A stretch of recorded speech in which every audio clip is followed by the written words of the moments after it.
बात करेंगे Israel Hamas युद्ध की, जिसकी तबाही अब दुनिया को डरा रही है। गाजा बारूदी कब्रिस्तान में इस वक्त तब्दील हो चुका है। लेकिन हमास सरेंडर करने को इस वक्त भी तैयार नहीं है, क्योंकि हमास के साथ हर गुजरते दिन एक नया आतंकी संगठन अब जुड़ता चला जा रहा है। लेबनान के हिजबुल्लाह के बाद यमन के हूथी लड़ाकों ने इजराइल पर हमला पूरी तरीके से बोल दिया है। इजराइल पर ड्रोन से मिसाइल दागने वाले हूथी लड़ाके अब अमेरिका से भी सीधे टक्कर ले चुके हैं।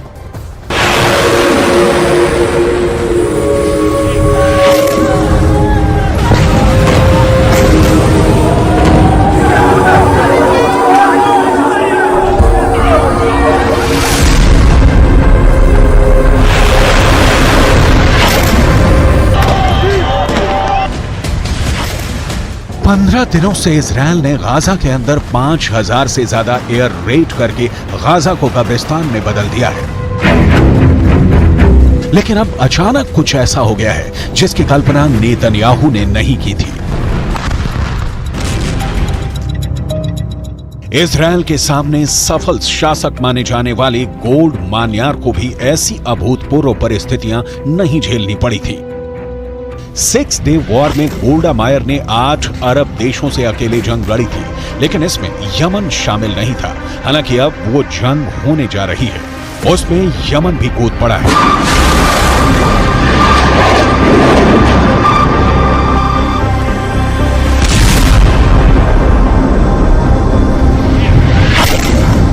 यमन के हूथी विद्रोहियों ने 2 मिसाइलें लॉन्च करके अपनी ताकत दिखा दी है।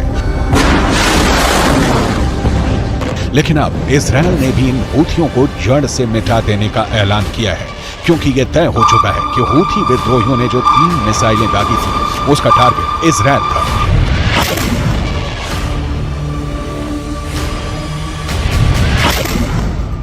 जिसके बाद से इजराइल डिफेंस फोर्सेस ने यमन में हूथी रेबल्स के अड्डों को तबाह करने की सीधी चेतावनी दे डाली है।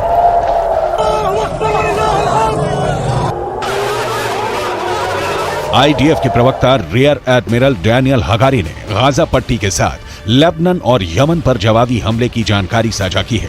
गुरुवार को 19 अक्टूबर को ही अमेरिकी नौसेना के एक जहाज ने यमन से इजराइल की ओर लॉन्च की गई मिसाइलों और ड्रोनों को रोक दिया था।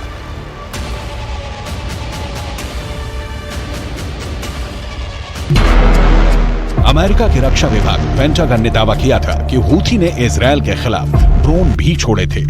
मतलब इजराइल का एक और पुराना दुश्मन जंग के मैदान में है। हमास की तरह इजराइल के इस दुश्मन को ईरान ने ही खड़ा किया है। ईरान से ही हमास और हूथी को खाद्य पानी मिलता है। We cannot say for certain what these missiles and drones were targeting, but they were launched from Yemen, heading north along the Red Sea, potentially towards targets in Israel. Our defensive response was one that we would have taken for any similar threat in the region, where we're able to do so against our interest personnel and our partners. Israel पर हमले के साथ ही खाड़ी में मौजूद अमेरिकी सैन्य अड्डों को भी मिसाइल और ड्रोन से दहलाना शुरू कर दिया गया है।